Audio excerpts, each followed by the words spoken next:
Hello! Hello, hello, hello! Magandang araw at magandang buhay at panibagong vlog na naman si Bonsai Stanglon po. Halina't samahan niya ako, i-workshop natin itong aking 21G wheels na bougainvillea. Okay? So, ito ay galing sa bonsai ko noon na malaki. Yan yung video na yan.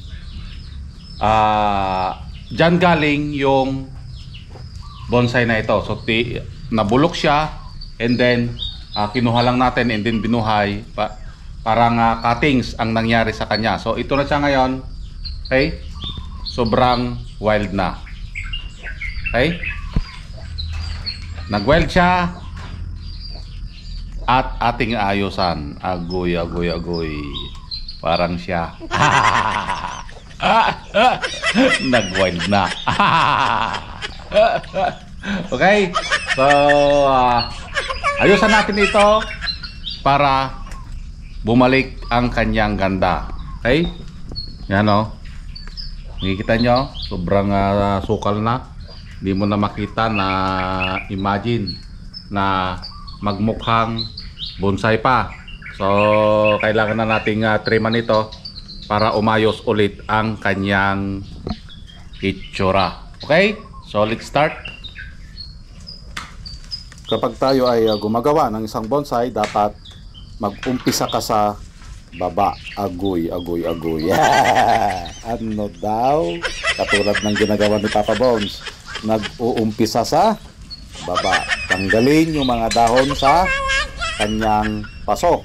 Okay? Para lumiwanag.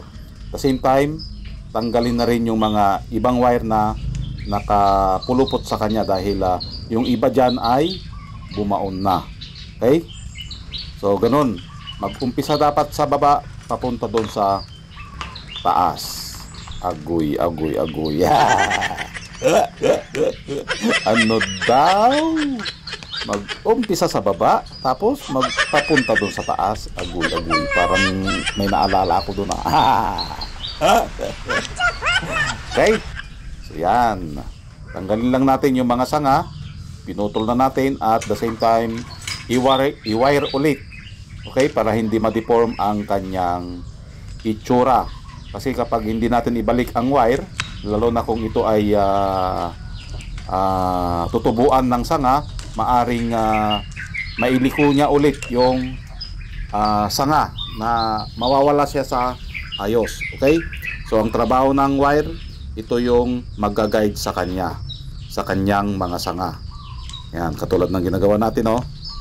So, panibagong wire at panibagong kalbo ulit. Maganda sana itong aking bonsai na ito noon kung hindi ito nabulok. Dahil yung bonsai na yon ay naisali na natin sa show at nagkaroon na rin ng award na silver. Okay, unang labas yung puno na yon ay mayroong kaagad award na nakuha. Okay, so dahan-dahan lang natin dito na tanggalan ng mga ibang sanga para naman hindi crowded tignan, hindi makapal. Okay, the more na makapal ang ating mga sanga, mas hindi mo maintindihan ang puno. Okay, yung kanyang itsura. So dapat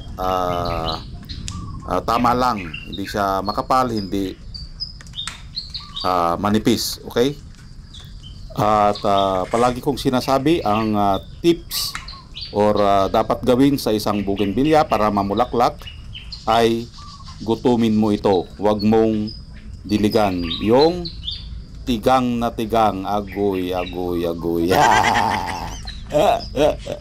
Dapat tigangin mo ang bougainvillea para maging blooming. The more na gutom ang bougainvillea, the more din na magbibigay siya ng mga bulaklak. Katulad nito, tag-ulan ngayon pero bihira lang natin na madiligan. Tingnan nyo, may mga bulaklak pa rin siya. Okay? So ganun lang ang ating gagawin kapag gusto mong maging blooming ang isang bougainvillea. Huwag mong gaanong diligan. Kabaliktaran sa'yo. Agoy, agoy, agoy. Ano daw? Kabaliktaran.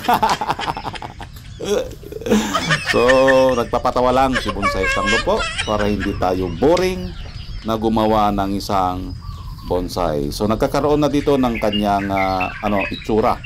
Nagmumukha ulit bonsai, hindi katulad kanina na sobrang wild na. Parang siya agoy.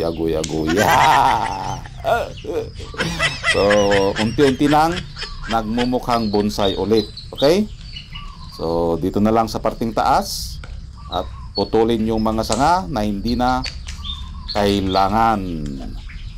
At magantay tayo dito na tubuan ulit ng mga dahon at panibagong mga sanga.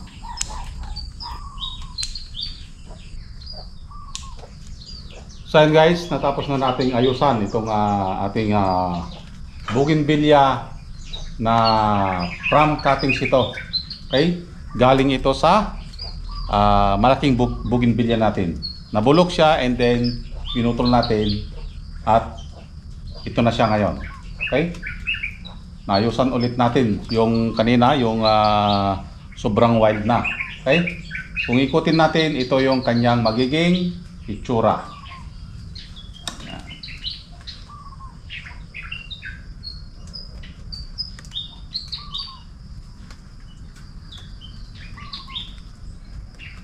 Yun. Okay? So, may mga tinanggal tayong mga sanga katulad nito. Yan. Kita yung pinanggalingan yan. So, tinanggal natin ito. Crowded na kasi masyado kanina. Okay? So, ito na lang i-develop natin. Palakihin natin ito dahil ito yung first branch. Okay? Antayin natin na magsanga pa dito. Dapat may magsanga pa. Okay? So, maraming salamat at nakarating na naman tayo sa dulo ng aking video. Hanggang sa muli. Bye-bye!